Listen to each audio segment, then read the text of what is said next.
The views and comments expressed on the following radio program by its hosts and their guests do not necessarily reflect the views of rmconair.com or its affiliates. Listener discretion is advised.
Peace. This is the Knowledge Self Radio Show.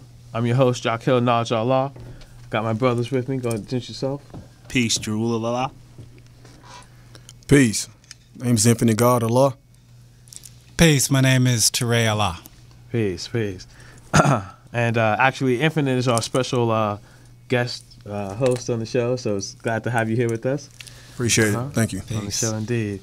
So today on the show, what we're going to be talking about are Los Angeles gangs, crack cocaine conspiracy, although it's not really much of a conspiracy, and in the 80s and then the politics of genocide. But before we get into that, I know you guys had some current events you wanted to talk about. Jerule? Yeah, so peace. So Hugo Chavez, we all know that he passed last week, so rest in peace to him. Indeed, peace. I don't want to necessarily go too much into it, but he was a president of Venezuela, and I found it interesting that he died of cancer, and there were 3 other presidents who suffered from cancer at the same time that he had it.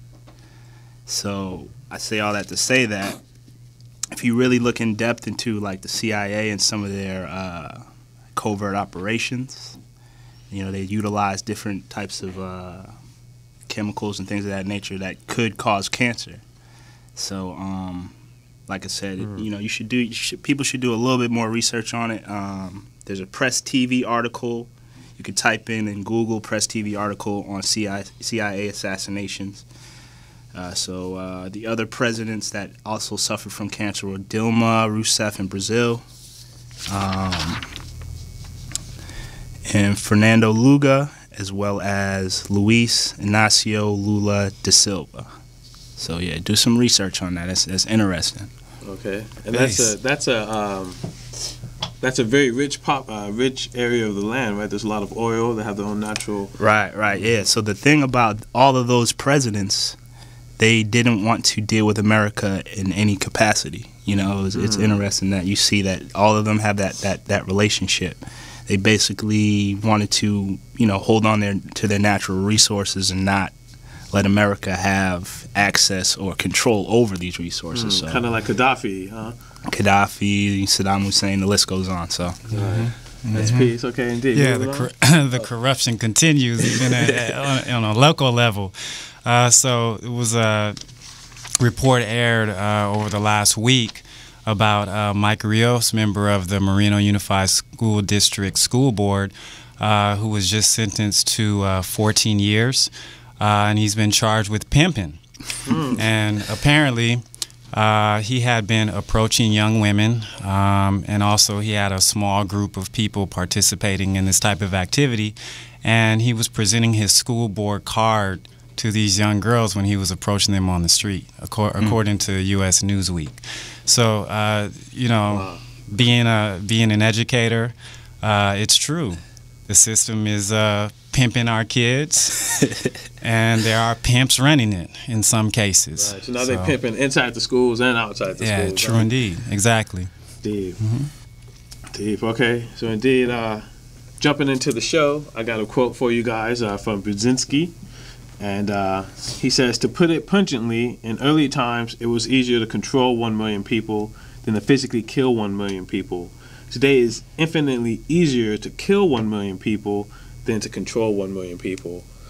So that's a powerful quote right there, saying a lot, I think. But, you know, moving forward, you know, today we're gonna cover, like I said, the history of gangs in Los Angeles. And I just wanted to kind of jump into that. You know, originally when you had gangs, they first off, they weren't calling themselves gangs. You know, they dealt with themselves as like clubs. You know, like the Zoot Suiters, they came around. Those are, you know, brown seeds or Hispanic people. You know, and they called themselves the Zoot Suiters, which interestingly I found out that was shared between black and brown people. We all kind of Zoot Suited, although they kind of just show the brown side of it. You know, it's definitely both of our, you know, people collectively doing that, which is important. But in any event, so, you know, they weren't calling themselves gangs. They were cliques. You know, you have like the Slauson Boys and different cliques like that who came around. True indeed. So we wanted to give you all a brief timeline of the gangs in Los Angeles in terms of their origin. And like K.O.S said, they started out as clubs. So as early as the 40s, and you can do some research on your own, PBS has a really good website where they break down the history of the now 38th Street Gang beginning in the Zoot Suit era.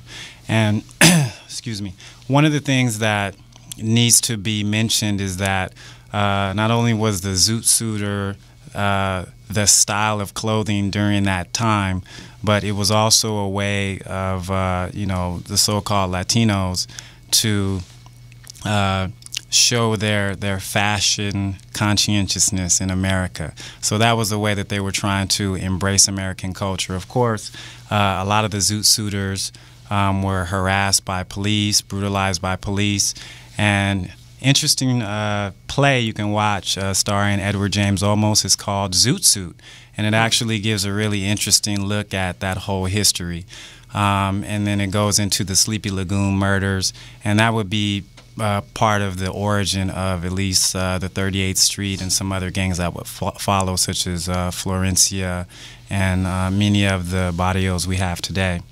On to the brief history of clubs. So at least in Watts, in the east side of Los Angeles, many of our youngsters during like the late 50s and early 60s, they began starting clubs, which is just like it is now. You start social clubs, you get together, and you all of a sudden have a name. So the term gang didn't start until way after that. One of the references I think is good to mention would be Crips and Bloods. It's directed by Stacy Peralta, and gives a really Netflix, good, right? Yes, it gives a really good history. Netflix. You know, Stacy Peralta, he was one of the fathers of skateboards, which is an interesting take on his career. Right. But in any case, some of the early clubs in Los Angeles were the Slausons, the businessmen, thank you, and the gladiators. So what we want to go into now is just how clubs, especially coming out of the Watts riots, and which actually acted as a defense for the community, how that evolved from that point into the Black Power movement. So I wanted Infinite to add on to the idea of how that evolution took place. from the Black Power movement to the gangs that we see now. So, okay, the evolution kind of came from the Black Panther era. You know, a kind of, for lack of a better term, a spinoff. Okay, so this is after the kind of destruction of the Black Panther movement? Yeah, like right towards the end, where you would go into the late 60s, moving into the early 70s. From my understanding, some of the black clubs, so to speak, started coming together. And what evolved out of that is what we know today as Crips, again, like in the late 60s. Okay. And again, from my understanding, it was a misprint in a newspaper back in 1972, if I'm not mistaken, and it said some incident that happened, and it labeled them Crips. And it was supposed to be Crib. Wow. So that's like one of the places that I've heard that Crips, where it first became public knowledge to label them as Crips. It kind of evolved and it took off. Okay. Again, you know, far as a community support group, so to speak, you know, Crips was as an acronym as Community Revolution in Process. In Progress. In right. Progress, yes. So it still had I guess a flair or flavor of that Black Panther kind of. Yeah, a positive spin in the early origins. And out of that, another group, which I guess necessarily didn't really want to be a Crip, you know. So these gentlemen, you know, made up their own thing, which came, if I'm not mistaken, again, it came to be the Pyrus. Oh, okay. Pyrus, which in turn, they all at that time using the term young blood all the time. So they somewhere along the line they cut out young and just became bloods. Okay. You know, for the term of slang, talking to each other like, "Hey, what's up, blood? What's up, young blood?" You know. But that was more like in a reference of brotherhood, huh? Between each other. Yeah, exactly. You know, so that would be like, from my understanding of some of the early origins, which I'm sure there's a few other stories that people would debate how it came about, but I'm pretty sure all of them got some validity to them as well. Right, and I think one of the things that we really wanted to delve into, which will come out in this show, is the mentality that's connected with gangs and that whole evolution. So the question that we wanted to ask everyone is, how is it that clubs evolved into revolutionary groups, and then they wound up evolving into gangs? And one of the things that needs to be mentioned is the government's role in dividing our people in Los Angeles, and specifically all over the nation. And I think whether or not people like it, we should be aware that history has shown that the U.S. government has played a key role in dividing people in their communities, not only in countries, states, and around the globe. Is something that has been very typical of certain people within the government. So I know we're going to talk a little bit about how that happened in terms of the revolutionary groups and them dissolving into gangs.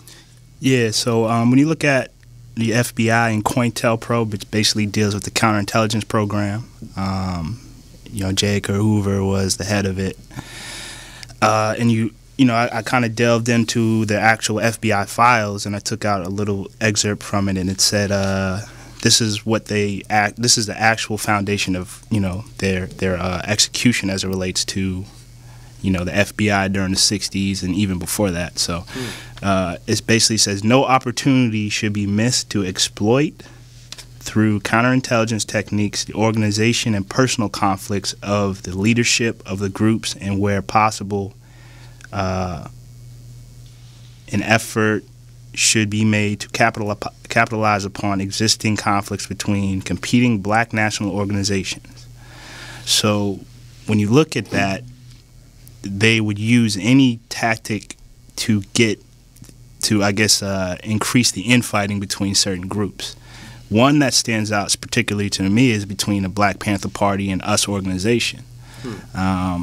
It's a well-known fact that the FBI sent forged letters to these different organizations stating or causing, beef between the two to be, increased. And then that led into actual fighting against the groups. A classic example of divide and conquer. Exactly. Right. Or like, the whole West Coast, East Coast, Biggie Smalls, Tupac thing.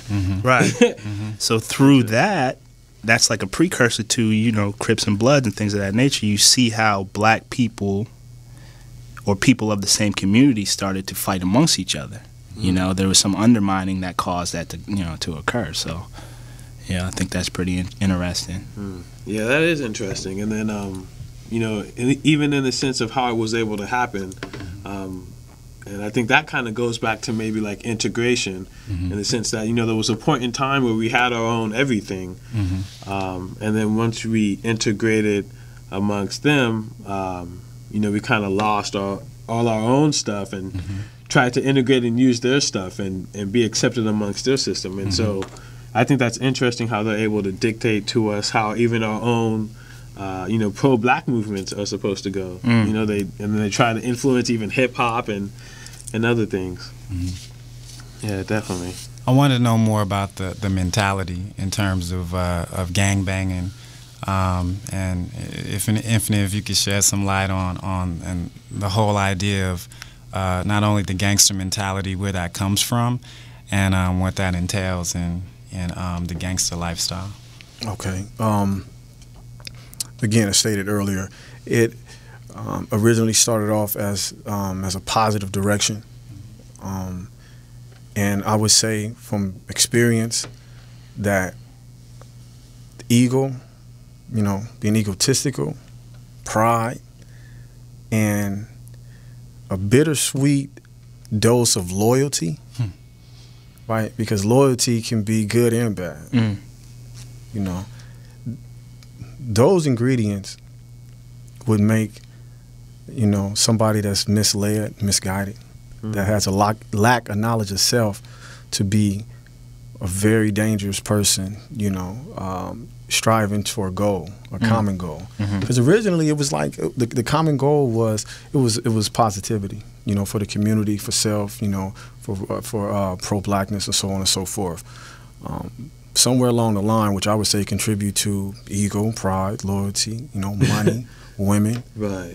Drugs. Right. Once you throw all that into the pot, it becomes a wicked gumbo. Right. No, you're right and exact for mentioning that. When you go back and you look at the history of like the Zoot Suiters, right? They kind of formed because they were getting, mistreated by the police. The Navy would come in when they were on, after break, whatever, being out in sea. So they'd come in amongst their cities and then harass their women, pick fights with them. So they kind of formed a group to stick together because of that. Exactly. And what in turn that you become the very thing that you're fighting against. That's interesting. So, so when you take that mentality, when you coming from the 70s into the 80s, right? So that mentality, it's like a snowball. It's catching effect. It's getting bigger and bigger. Right. And so, you go from fist fighting to sticks, to chains, to switchblades, to guns. Right. So it's a progression. Right. It's like a universal law. I mean, when you really do the knowledge to it. Right, for sure. Indeed, I see it. Because I can't let you, you beat up one of my friends, I got to beat up 2 of your friends. And you hit one of my friends with the bat, then I got to hit 4 of your friends with the steel pipe. And what is the reason for doing this? It's because I'm loyal. And that ego, right? They did this to me, us. Yeah. My block. Exactly. So that mentality is that you take it to the streets. And then once you start off with, with your quote unquote enemies, it becomes uncontrollable. And then as a teenager, you exhibit that same actions, that same energy to your parents, to your grandparents. So you don't have no respect for authority. Right? Right. Because you become the very thing that you're fighting against. And when you give it to a youngster, that's too much. That weight is too much to bear. Right. Well, so let's take that back a moment. So Jerule was building on the COINTELPRO. We know that prior to the cocaine epidemic, people were dealing with heroin, and that had a huge effect on black and brown people in communities.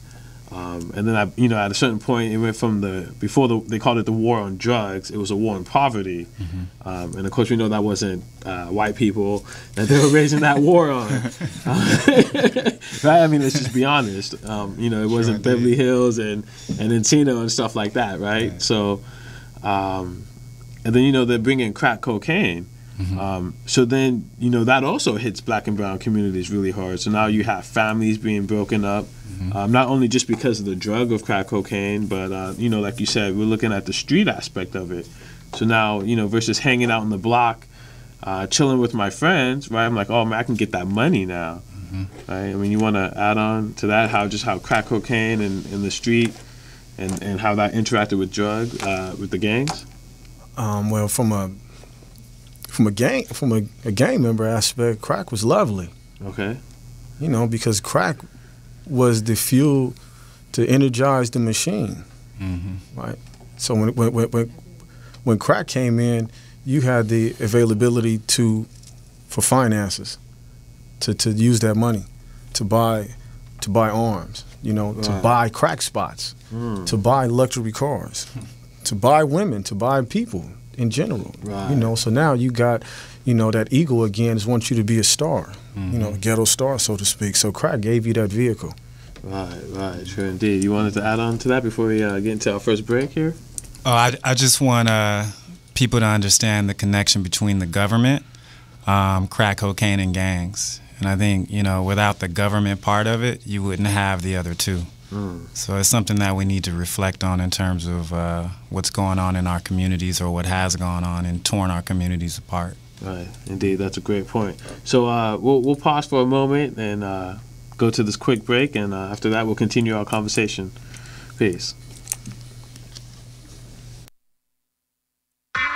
This segment of Knowledge of Self Radio was brought to you by EBS Multimedia, a multimedia service provider for all your audio and visual needs. If you need a logo design for your company or a video promo for your product, like EBS Multimedia on Facebook at facebook.com/Earthbound Sound. I'm a G.O.D. I'm a G.O.D. I'm a G.O.D. The sun, the seven, the moon, the star, follow me now, see? I'm a G.O.D. I'm a G.O.D. I'm a G.O.D. I'm a G.O.D. I'm a G.O.D. I'm a G.O.D. I'm a G.O.D. I'm a G.O.D. I'm a G.O.D. The sun, the seven, the moon, the star, follow me now, see? I'm a G.O.D. I'm a G.O.D. I'm a G.O.D. I'm a G.O.D. The sun, the seven, the moon, the star, follow me now, see? Peace. Welcome back from the show. This is Knowledge of Self Radio. I'm your host, Jerule Allah. Peace, Jerule Allah. Peace, Infinite God Allah. Name's Ture Allah. Indeed. So before we went to break, we were just building on, crack cocaine and how that affected gangs and black and brown communities in the neighborhood. So Infinite, was talking about how it's just a great thing when crack cocaine came into the neighborhood. I can imagine for many reasons, like you were saying. All negative reason, of course. Right. Well, negative to a civilized person, but when you're dealing with that lifestyle, I guess I could see how the possibility of being able to make a lot of money, being able to drive that Mercedes or that BMW. Yes, sir. And then of course that comes with the women at that point. Once you, what you said, that's all negative because absolutely you don't necessarily want a woman for that kind of reason or who wants you for that reason. But God, add on. As far as that early element or area. Okay. So once the crack started flowing through the neighborhoods, particularly in the early about 83, 84, 85, it was easy, it was accessible, and you made this money $2,000 or $3,000 a day. Wow. That's a lot of money to make for a young man. Exactly. And you're talking really about maybe 10 or 15 people, that's in these particular spots. crack spots. Right. So it's not the whole hood per se, but Nah, it's not, because again, you got your people that's gonna make money and your people that's not. So that money bought guns. It bought guns. It bought shelter. So again, right? So you a 14, 15-year-old kid and you hanging around these gangsters, and they giving you avenues to put money in your pocket. They feeding you. They giving you a place to stay. So in essence, that's like love. Right. Right. You know, it's a street love. That's the beginning to a family structure. Exactly. And so then, you know, the kid takes that, and then you ultimately you become a soldier in this. And crack had a big thing to play in that, because the finances. Because if it wasn't no finances, then would nobody have been selling no crack? Crack would have been what it was. Because what I know is in the South Central area, meth is not. That is not selling in South Central. That's not the choice of drug. Right. Maybe in Simi Valley. Yeah, exactly. Maybe in another area, you know, but not then, especially in the 80s, you know. So crack was the money. It was an end to justify the means. But I think that's important that you mention that, because that just goes to show and prove how that was meant to hit a certain area, a certain demographic. Absolutely. Because it was already nose candy, you know, snorting crack. I mean, snorting cocaine, just the powder. Right. So they already knew that it was a Jones for cocaine to begin with. So put it in another form that'll sell faster. Right. So that basically just tore the hood up, you know, tore the streets up, you know, left really like a generation decimated to an extent, you know, all the way from the Pacific Ocean to the Atlantic Ocean. It was clean across the board. You know, it hit all ghettos. Right. And even to this very day, it is hitting the middle areas, you know, the places that you wouldn't expect it. Right, in the South. Exactly, places, it's hitting the South. And that is why that you take some drugs from here, Los Angeles, at a price, and you can sell it for double in one of these other little states. Right, because it's hard to get Exactly, it's hard to get out there, and it's relatively new. It's like burnt out here. You know, we in 2013. We talking in the early 80s. So LA is cooked, so to speak. Stick a fork in it, it's done. You know, so then you branch out and you go to these other states, and it's selling like hotcakes there, though. So this machine is still moving. Now, crack right now today, it is not just real big in the hood.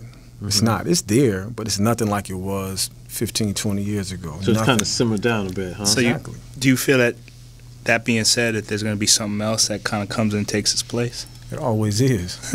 You know, you can make the argument. I mean, you know what? But that hard, you know, to take out, you know, to literally turn the neighborhood turn it down. You know, that's already struggling to begin with. You know, you in the ghetto already. Can you make the ghetto worse than what it is? Obviously, yeah, because history, we know it already happened. They turned the ghetto worse than what it was.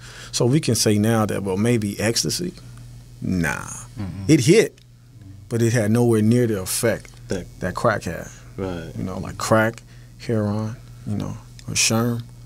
You know, it's really, heroin and sherm is like nowhere near what crack did. Right. You know, that was like the next step as far as big. Yeah. That's interesting. I know, Ture, you wanted to, and I don't think we could really mention crack in L.A. Without kind of mentioning the people that you wanted to come across. So. Well, I think we need to go back to like where all this started, because and that's really, you know, that's the reason why it's really good that Infinite God is here, because, you know, he's telling you firsthand with what his involvement was and what he witnessed. So for the most part, one of the books that we are drawing off of today is titled Dark Alliance by Gary Webb, who was a journalist during the time that he broke this story about the quote-unquote crack cocaine conspiracy, the CIA, and South Central Los Angeles. So just to bring you up to speed briefly, to begin with, Gary Webb was a San Jose Mercury News journalist. And apparently the way it was written in his book, he received a letter from a woman who actually had spoken of her boyfriend, who at that time was heavily involved in the cocaine trade. As time went on, following certain leads, Gary Webb found a web of networks and individuals, which would include narcotics agents, people allegedly in the CIA. Wow. And then he also found a connection between these entities and Rick Ross, Freeway Rick Ross. Okay. Real Rick Ross. The real Rick Ross. Not the fat rapper dude no, from the South. Okay. Not the real Rick Ross. And just so that I won't step on Rick Ross's toes, because he's very good at telling his own story. I had the opportunity to watch him speak at Locke High School in Hobbs Hall, and I'll tell you why that's ironic. But in essence, he talked to the students about, you know, what that area meant for him. It was basically a stronghold in terms of money and dope. And, you know, he said he had several houses during that time where he held one or the other. And he told him, he said, these were my stomping grounds. This was my area around here. So my high school is in Watts, by the way, so that you're aware of it. But for the most part, the drugs that were sold, not only just in the United States, but in South Central, was said to have been used, the monies from those sales were being used in the war in Central America, specifically in Nicaragua. So then you have like this connection. Okay, we're talking about the street gangs of Los Angeles unknowingly were financing a war in Central America, and this was during the Reagan administration, which was in the 80s. And the whole thrust during that war was to prevent the spread of communism as spread, or at least being supported by the Sandinistas. So basically, the connection that Gary Webb made was that the United States, they were fueling their war effort against the Sandinistas to, you know, using the sales from cocaine, crack cocaine, were purchasing arms, and of course trafficking those down to Central America. And I mean, the book is so detailed. There are so many names and cartels and countries involved in it. One of the other books we can show the viewing audience is Cocaine Politics. Cocaine. And again, it's another really detailed explanation of the connection between, you know, the CIA, Central America, and the narco trafficking that's going on. So now we're taking it back to what Infinite was saying about how this type of activity, this government-supported and involved activity, destroyed communities at the expense of political ideologies. And one thing I need to mention, let's put this up for him. This is another book that we're drawing off of. It's called Guerrilla Warfare by Che Guevara. So those of you who used to wear the T-shirt and you never read the book, shame on you, because now I don't see you wearing the T-shirt. So in any case, if you look in the back of this particular publication, it gives you a really interesting timeline about the war effort that took place in the 1980s, the same time that our communities in Los Angeles and other areas in the United States were being flooded by crack cocaine. So it deserves a little bit more research in terms of who allegedly was involved in this and who should be convicted. But of course, another reference you can look on the CIA website. They'll break down the allegations, and then they'll break down their, you know, how they refuted the claim and the information. They'll say, this is what's said, but then this is what we found out. Of course, they're not going to accept that, you know, responsibility for any of that. Right. Nor divulge all that information. No, never. Right. And the last thing, as far as Locke High School, I'm just going to say it, a town hall meeting was held there in the mid-90s. And they had then CIA director, his last name was Douche. He went in and he had to answer some questions from the members of the community about the CIA involvement, because not only did Gary Webb connect with other community leaders once he released this, but Congresswoman Maxine Waters also attempted to bring these allegations in front of the Congress. And I mean, there are a lot of there's just a web of people and entities who are involved in this, you know, I might as well say a very confusing time in Los Angeles. Right. So when we're talking about gang violence, drugs, we can't leave the government out of that because they are largely responsible for the guns and the drugs coming in there. And I really like to know about the chemistry of crack cocaine and what was going on with that. Yeah, I mean, before I get into that, it's kind of interesting. I mean, when you really think about it, use your logic and rationale. Nobody in the hood has a plane, right? Nobody has airports. Right. Nobody Can't has drive to these places. Right. Nobody has farms or the capacity to grow coca leaves like that. Mm-hmm. So there has to be a little bit more going on to get these types of things into the hood. You know what I mean? Not much anyway. Right. At those quantities that it was coming, I mean, that was huge. It was like plane loads, literally, on a regular basis. Right. So, yeah, I find that interesting too. Yeah. So looking at a little bit of the chemistry of crack, you know, basically, I'm not gonna go too far into it, but basically, you have your cocaine, and then you use like a sodium bicarbonate, and you heat it, and then it causes there to be a free base. Basically, the reason why it's so addictive, you know, you actually smoke it, and the reason why it's so addictive is because it only takes about 8 seconds for what you smoke to get to your brain. It's like instantaneous, and then you know the chemical reaction that occurs in your brain, the dopamine being produced the very first time causes you to be in a very euphoric state. And it causes you to feel more confident in yourself. It brings your mood up, those types of things. So when you look at the communities that this stuff was brought to, by and large, at that time, the morale was starting to go down. You know what I mean? Like after, you know, you had your black nationalist movements and things of that nature in the 60s into the 70s. After that, you know, you had your heroin and stuff like that come in.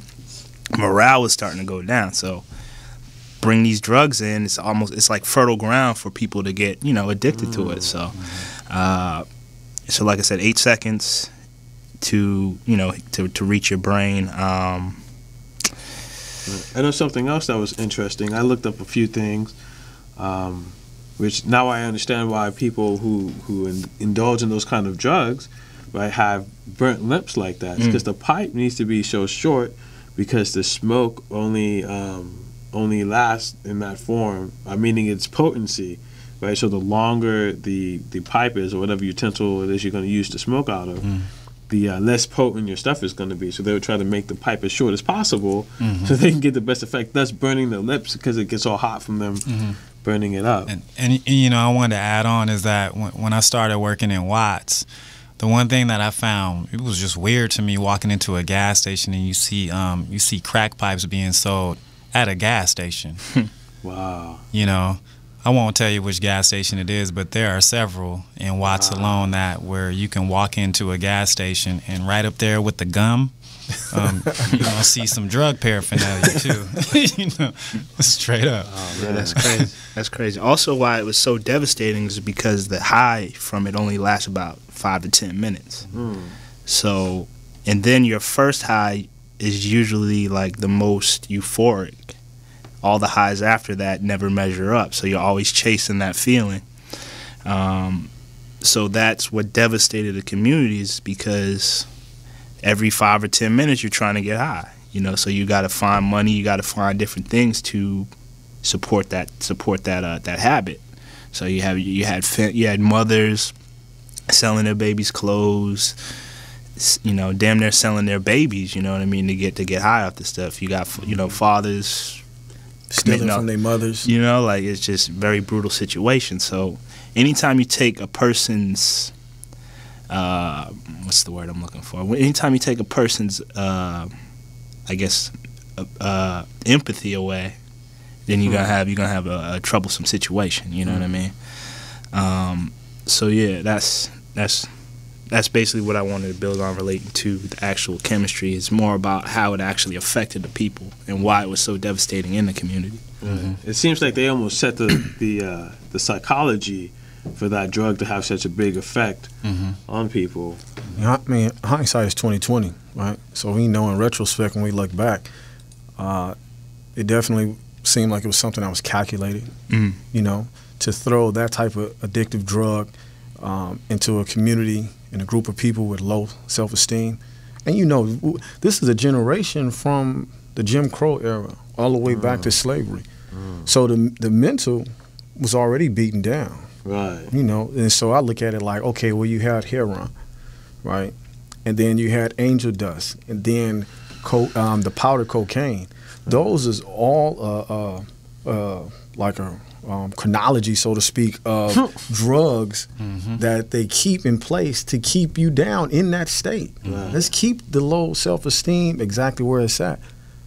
You know, so make you feel like you're like the feeling that you get makes you feel good. Yeah, but only for real quick though. We don't want you to think you're gonna get out that hole. But it's not reality. Yeah, we're gonna show you a glimpse of light in darkness, and then we're gonna shut the door. And you need another fix so you can see that light again. Right. That's interesting. And you know, just think about the laws that came out of that time period, like the 3 strikes and you're outlaw, and then the Rockefeller laws. I know the thing that many of us know here on the panel is that it's been said that the convictions, meaning when people were convicted for powder cocaine, their convictions, or at least the sentencing, was less than those who were convicted of crack cocaine possession. Exactly, and what that does is it targeted specific communities. Right. Because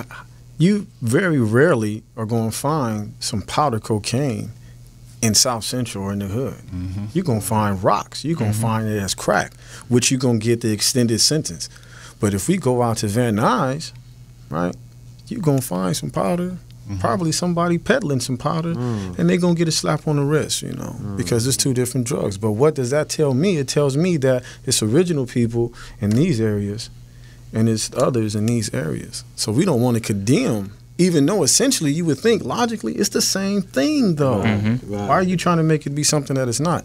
And I want to say pardon self to the panel and the listeners and the viewers, because it's an excellent book that I should have brought called The New Jim Crow by Michelle Alexander. Okay. Right. The New Jim Crow. New Jim Crow by Michelle Alexander. Okay.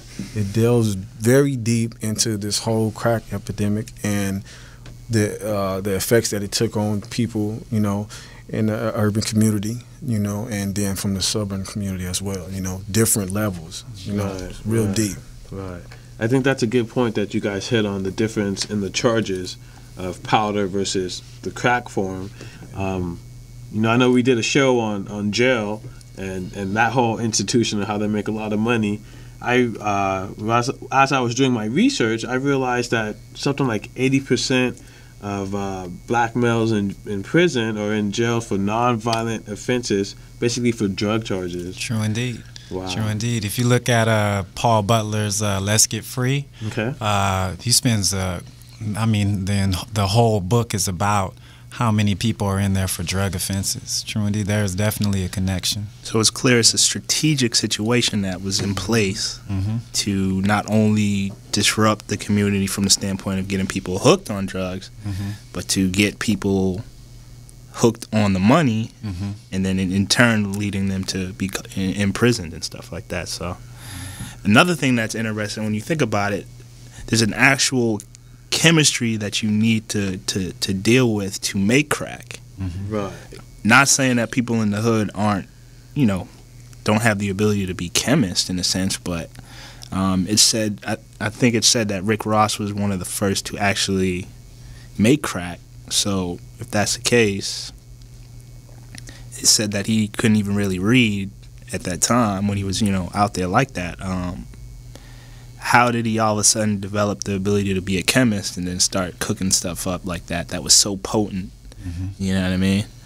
It just seemed a little bit strange to me. So right. How do you learn where to go to get those chemicals? Right, the right chemicals, the mixture, the right amount, so that it would be so brutally addicting. And you know, I don't know. It just seems a little bit strange. Maybe it was divine intervention. Negative. Indeed. On that note, we're about to head into a break. So after we come with the break, we'll close up with our third segment. Peace. Catch you after the break. Are you a diabetic? Need some energy? Need to quench your thirst? Try Pitbull Sugar-Free Energy Drink, the only energy drink named suitable for diabetics by the American Diabetic Association. And it's now available with no calories, no carbs, no sugar, and no fat, and a smooth, natural blend of energy, vitamins, and minerals. Need to quench your thirst? Try Pitbull Sugar-Free Energy Drink, the only energy drink named suitable for diabetics by the American Diabetic Association. And it's now available with no calories, no carbs, no sugar, and no fat, and a smooth, natural blend of energy, vitamins, and minerals. Pitbull Sugar-Free Energy Drink is the healthiest, best-tasting energy drink around. For more information and online ordering with free shipping, please visit hiphopbev.com. Remember, Pitbull Sugar-Free Energy Drink, suitable for diabetics, great for everyone. Peace. Welcome back to the Knowledge of Self show. I'm Jerule Allah. Jerule Allah. Infinite God Allah. Ture Allah. Peace. Indeed. So, it's not all bad. There's definitely some solutions out there available, and I think that's the most important part of the show. It's just showing you guys that, again, it's not all bad. There's ways to get out of it. So in this part, we're definitely going to talk about some solutions or potential solutions in which you can employ to get your young men and women out of this drug scene. So you guys want to add on? Yeah, I would say it's a little different between a juvenile and an adult. Okay. About the solutions, and so for this particular segment, I would focus on the juvenile. What do you classify as a juvenile? What age range are we working on? Basically, the U.S. standard, 18 and under. Okay. Because they're so influential. Okay. And they can be led astray. For sure. So when you're young, you really just learning all this, opposed to being 28, 29. They've been doing it for over 10 years. Right. So me myself in particular, I didn't start cleaning myself up, so to speak, until like my late 20s. However, as a juvenile, I always was conscientious of I could not keep living this way, and I would not. But I was willing to take the chance and roll the dice and see. Always had that thought of death or jail. It wasn't like I was oblivious to those situations that I knew could happen. Right. I really didn't go off into my background, but at 15, I was shot, I think 4 times. And the only thing that did was make me worse. Right. Because revenge came in. Right. And of course, my your cohorts, homies is pumping you up. Yeah, my peers. They got me. They held me down. And so I would say that from experience, what I would have liked was for somebody to. I needed to be took away, like out of the hood. I needed to get away. I wasn't strong enough as a juvenile to be around my homeboys all the time. Okay. And I needed that influence. I needed some place to go, and really not super structured. I don't want to go to no boot camp or nothing. So it's really like you got to make that connection to show them, not to sound cliche, but, show them like you care and that you're willing to be there. Because in essence, that's what you're looking for. Juvenile's looking for. I'm looking for that family, right. That family other than my family. Because my family, when they're trying to show me what's right, they're too strict. So the homies are my family, but they let me do what I want to do. Right. So it's going to be a challenge, but that connection has got to be made to let them know, because they do know. I'm not. Let's not be blind to as if they're not smart, like they're idiots or something. They're smart enough to understand that road is a road to nothing. There's no winning in that road. But their mindset is that I don't care anyway, though. I'm going to be nothing because everything around me is nothing. So once we give them the knowledge of themselves and who they really are, when they start taking that love for themselves, not just saying it, when you manifesting that wisdom to where you really love yourself, where you say it and you show it, but they're not going to know that if they're not taught that. And that's a hell of a road, hell of a hill to climb, but it has to be made, and it has to be done consistently. That's a piece of the turning the situation around, or prevention, with the short amount of time you got to build. That's a piece, but that's a very important piece that I would consider. Indeed. And I think you hit on a good point. And one thing I drew out of that is the connection from being that young man to trying to find something, and they get stopped at the gang road, right? They meet that dude who's really cool, kind of like the big brother, father-ish type figure, right? And then that guy although he's led astray, he's also he already in left field. Right. That's interesting. So it seems like one of the solutions you're talking about is having some type of mentorship, or also you mentioned getting people out of the neighborhood. Now sometimes it's just not physically possible for people to move, but there's all kind of local museums and things like that. Yeah, it's things to do, but again, right? We can't not have blinders. When I say get them out the hood can be 5 blocks. And most times, that's all that kid know. Right. I just know just certain perimeter. I don't even know about Torrance. Right. I don't know about Long Santa Beach Monica. I don't know about. I don't even know they got good areas. You think of Long Beach, I think of Snoop. I don't even think of Long Beach. Right. I don't know it's an aquarium out there. I don't know it's nice areas out there. Right. So, and you can find free things to do. It's not nothing that you got to spend for or take them directly out the hood. You don't got to drive, 30, 40 miles. It can be straight down the block or somewhere. Right. But just take them out of that environment. Like when you walk into a place, the aura, the energy in there is positive, and it's no BSing in there. For sure. So that's really what I'm talking about. And that was the thing I wanted to put out to the listeners. We would like people who are interested in this type of intervention for young people to hit us up on our Facebook. And because this is a collective responsibility of all of us. I mean, the guys right here on the panel, I can tell you just from who they are, they are people who have reached out to youth in many different ways. So what we're asking is that you hit us up on Facebook, your organizations, your ideas, so we could actually put our minds together in terms of creating this type of intervention where we do take youth, whether it be monthly, on the weekend, elsewhere for a period of time. Because, I can say that too, just with the young people that I work with, that's one of the things that some of them fear. They fear leaving their neighborhood, even to the point to where a couple of students had got accepted into universities in different states, and they were like not necessarily terrified, but just they felt very uneasy. Yes,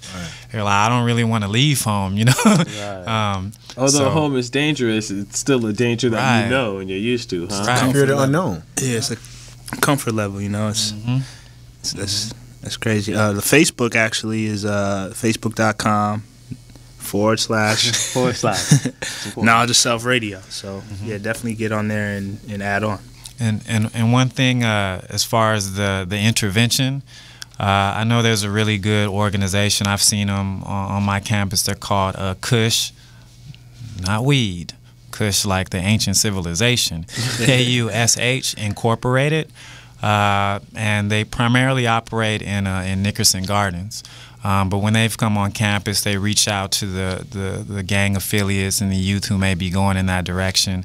So I like to say peace to those brothers, and hopefully we'll hear from you guys soon. And what do y'all think the police should do? That's a good one. In terms of intervention. I'll just go ahead and say I think there's 2 things that the police should do. One, you guys got to stop selling the drugs yourself in the community. True indeed. And that's a big part of it too. The other part of it, not everyone you run up on is a criminal. In all seriousness, I think anytime that you approach someone in a certain manner, you're going to draw a certain reaction from that person. And so I think they should definitely take a little bit more time to see who it is that they're approaching and deal with people accordingly. Not everyone's a criminal. But you know what? Well, I would say that the police, in large part, I really see them as being a gang within themselves. It's a hierarchy. Your hands is tied at certain levels. It's what you can do and what you can't do, what you shouldn't do. You can't be too by the law and be looked down by your superiors, because that is not the code. Right. You know? So I understand that the lines get kind of blurry, you know. However, in the same breath, you know, I'm not like totally against the police, because it is a reason that they, you know, that they're there. You know, so I just, you know, just apply the law, you know, the right way. That's it. Just be fair. That's the only thing that I would say. You know, just be fair, because in most cases the law is right. It's just the people that's administering it that is demonizing it. And the way that they administer it. Yeah, exactly. That's what I would say. Yes, sir. Indeed, indeed. Also, for those who are in the LA area, every last Sunday of the month, a group of very righteous brothers get together at Lamarck Park. And sisters. And sisters, too. Pardon self. Brothers and sisters, because we're definitely about applying both, the strength and positive for both coming together. In any event, we'll be down there on the last Sunday of every month. That's at 2 o'clock. And there's a great group of brothers, so you can get everything from mentorship to friendship, educational experience, everything. A lot of good building, you know, food, diet, you know, a whole bunch of things, you know. Come down there and enjoy. Bring the family, bring the babies, you know. It's just a universal situation, you know. Absolutely. And we wanted to thank Global Positions Solutions for also being one of our sponsors of this program. Indeed. So as we come up with the close of the show, again, there's a couple books we want you guys to check out. The Dark Alliance by Gary Webb. It's a great book. Also, The Man That Everyone Has on the Shirt and Knows Nothing About. Get the book, read about him, learn about him. There's a documentary on Netflix also. I've yet to watch that, but it's on my to-watch list. Yeah. And also the new Jim Crow by Michelle Alexander. You know, I'm real adamant about that, man. If you want to know about the again, the laws with the drugs and the 3-strike laws and things of that nature, it's real good. Michelle Alexander, the new Jim Crow. The new Jim Crow, indeed. Also, A People's History of the United States, 1492 and present. That's a great book by Howard Zinn. So definitely do the knowledge to that. Check that out. Also, we also have something for you guys to do. We would like if you could find at least one community resource and post that on our Facebook page, which is facebook.com/Knowledge to Self Radio. And as far as viewing material, I would like to recommend you guys watch, and this is on YouTube, The Great Hope, or the Bastards of the Party. Yeah, Bastards of the Party. There's another one also you recommended, Ture. The Great White Hope? The Last White Hope, America's White Drug Hope. War. Yeah, say that again one more time, God, for the people. The Last White Hope, America's Drug War. Okay, That's indeed. an interesting piece. Now, I don't know if this is off topic, but for you mathematicians out there, it's a good movie out there called Pi. Pi, I heard of Pi. Pi. The Life of Pi? P-I. No. Not the Life of Pi. No, not the Life of Pi. It's Pi. Okay. P-I. P.I. Real mathematician type intellectual thinker. Okay. Okay, indeed. I'm gonna check that. Don't know one the director or who stars in it. Sorry about that. Okay, I'm coming off the fly right now. Cool. So again, we appreciate you guys, and we'll catch you on the next edition of the Knowledge to Self Radio Show. Peace. Peace. Peace.